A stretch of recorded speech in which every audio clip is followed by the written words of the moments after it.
Hello friends, welcome to my blogging channel. তো তোমরা কেমন আছো? আমি তো খুব ভালো আছি এবং আমরা আজকে খুব হ্যাপি একটা জায়গায় যাব।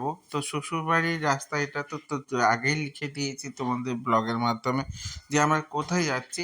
আমরা কিন্তু চলে যাচ্ছি শ্বশুরবাড়ি এবং আমাদের একটা অনুষ্ঠান বাড়ি আছে, মানে নেমন্তন্ন আছে। তো নেমন্তন্নটা কিসে? আমার হচ্ছে একটা পুচকি শোনা হয়েছে। তো পুচকে সোনা বলতে আমার শালাবাবুর একটা ছেলে হয়েছে। তো তার আজ মুখে ভাতের অনুষ্ঠান। তো যদি বা আজকে মুখে ভাতের অনুষ্ঠান না, আরো দুদিন পরে মুখে ভাতের অনুষ্ঠান, কিন্তু আজকে ওর নারায়ণ পুজো এবং ষষ্ঠী পুজো হবে বলে আমরা কিন্তু চলে যাচ্ছিলাম। তো রাস্তা দিয়ে যখন হাঁটছিলাম, আগে রাস্তা দিয়ে হাঁটার আগে বলি, আমরা যখন বাড়ি থেকে বেরিয়েছি তখন প্রচুর পরিমাণে বৃষ্টি। এমন বৃষ্টি যে আমরা পুরোই প্রায় ভিজে গেছি। তারপরে টোটো ধরে নিয়েছি, তো টোটো ধরে নিয়ে যাব। তো অনেকটাই রাস্তা, আহ, তাই হেঁটে তো যাওয়ার কোনো ব্যাপারই নেই। তো আমরা বাসে করেই যাই জেনারেলি, কিন্তু ওই ভেতরের রাস্তাটা একটু হেঁটে যেতে হয় বলে, তো আমরা বৃষ্টি হচ্ছিল বলে টোটো ধরে নিয়েছি। তো পাশ দিয়ে স্কুলের ছাত্ররা যাচ্ছিল, তো যেটা খুবই দেখতে ভালো লাগছিল। আর তোমাদের সঙ্গে আমি এই ব্লগটা শেয়ার করছি কারণ আমাদের এখানে রাস্তাঘাট এবং আমাদের এখানে ঘরবাড়িগুলো কেমন সেটা দেখাবো বলেই তোমাদের সঙ্গে এই ব্লগটা শেয়ার করছি। দেখো আমাদের এখানে কিন্তু ঘরবাড়িগুলো এরকম ছোট ছোট এবং উপরে অ্যাজবেস্টার বা টিনের ছাউনি দেওয়া আছে।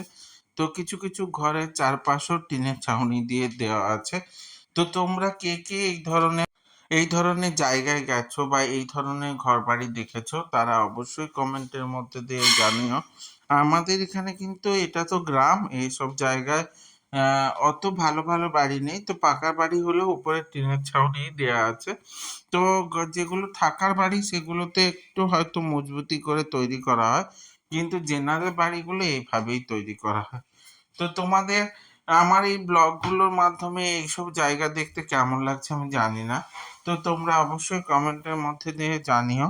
তো পূর্ব মেদিনীপুর আর পশ্চিম মেদিনীপুরের দূরত্ব অনুযায়ী আমরা কিন্তু পূর্ব মেদিনীপুরে একদম বর্ডার এলাকায় বাস করি। তো মাঝে একটা নদী আছে, যেই নদীটার নাম হচ্ছে চন্ডিয়া নদী।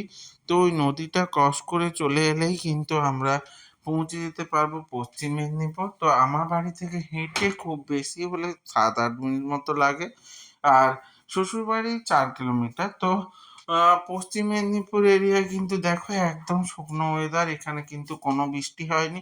কিন্তু আমাদের এরিয়ায় মানে পূর্ব মেদিনীপুরে কিন্তু ভালো ধরনের বৃষ্টি হয়েছিল। তো তার জন্য খুবই পরিমাণে কষ্ট পেয়েছি এবং ভিজেও গিয়েছিলাম। তো এই সব জায়গাগুলো দিয়ে যাচ্ছি, দেখো পুরো বৃষ্টির জন্য সমস্ত জায়গাগুলো প্রায় জলে ডুবে গেছে। তো বন্যা হয়নি, কিন্তু আপজল যেটা বন্যা বলে, মানে উপরের যে জল, আপজল মানে হচ্ছে উপরের যে জল, মানে বৃষ্টির জলে পুরো এলাকা ডুবে যাওয়া। তো সেরকম ভাবে ডুবে গেছে দেখো। আর আমরা তো গ্রামে বাস করি, তার মানে চারিদিক সবুজ সবুজ। তো এটা দেখতেও খুব ভালো লাগে। তো অলরেডি শারদীয়া দুর্গাপূজা চলে এসছে। তোমরা কে কোথায় ঠাকুর দেখতে গেলে আর কে কোথায় কোথায় ঘুরলে অবশ্যই আমাকে কমেন্টের মাধ্যমে দিয়ে জানিও। আমরা এখনো পর্যন্ত কিন্তু ঠাকুর দেখতে যাইনি। তো গেলে অবশ্যই সেটা ব্লগের মাধ্যমে তোমাদের সঙ্গে শেয়ার করব। তবে এবছর কলকাতা যাওয়ার কোনো প্ল্যান নেই, তাই এখানেই থাকে ঠাকুর দেখারই ইচ্ছে আছে। তো এখানে কিছু কিছু বাড়ি আছে, ভালো ভালোই বাড়ি আছে। তো তোমাদের কে কোথায় থাকো অবশ্যই কমেন্টের মাধ্যমে জানিও এবং তোমাদের এলাকার ঘরবাড়ি কেমন সেটা সম্পর্কে জানিও। সঙ্গে তোমরা কে কোথায় ঠাকুর দেখতে গেলে সেটাও কিন্তু আমাকে অবশ্যই জানিও। তো আমার কিন্তু এই ব্লগগুলোর সঙ্গে কথা বলতে, তোমাদের সঙ্গে জুড়ে থাকতে খুবই ভালো লাগছে। তো তোমাদের কমেন্টগুলো আমি শিরোধার্য করে যে কোনো কমেন্টের অবশ্যই উত্তর দেওয়ার চেষ্টা করব। তো আমার যদি ভিডিওগুলো ভালো লেগে থাকে তাহলে লাইক কমেন্ট শেয়ার করে দিও, আর ইউটিউব থেকে যারা দেখবে তারা সাবস্ক্রাইব করে দিও। আর সাথে বেল আইকনটা ক্লিক করে দিতে ভুলে যেও না, যাতে আমার ভিডিওগুলো তোমার সামনে সবার প্রথমে চলে আসে। তো এইভাবে আমার সাথে থেকো, সঙ্গে থেকো, জুড়ে থাকবে। অবশ্যই তোমরা কমেন্টের মাধ্যমে জানাবে।